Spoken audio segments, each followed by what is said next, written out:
script what the agents say. We don't want it to be robotic.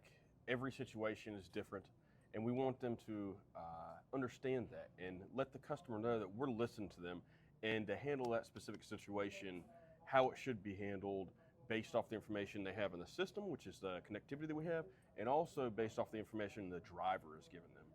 Let's find out what's important to that driver and that customer. Let's not make the assumption of what's important for them. And I think that's key into what we instill into the agents and into the whole operations team for Volvo Action Service. The other amazing thing about this is the amount of information your customer call reps have at their fingertips. Everything from GPS locations, phone numbers, fault codes.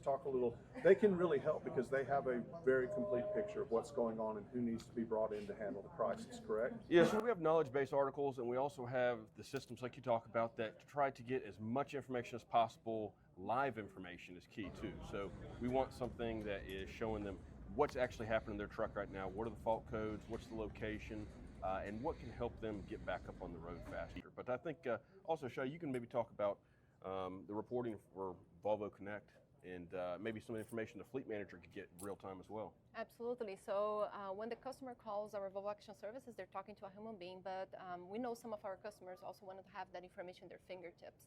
So for that, we have Volvo Connect, where they can go in and they can get information about the fault code, see exactly what the driver sees on their dash, and really act on that information through Assist, where they have the connection here with Volvo Action Services and also with the dealer. So that three-way communication really makes it better for the customer and get them a faster response.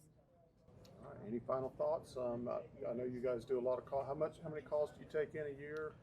It's around, combined inbound and outbound, it's about 600,000 calls.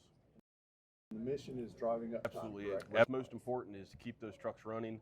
If the wheels aren't turning, they're not earning. Exactly.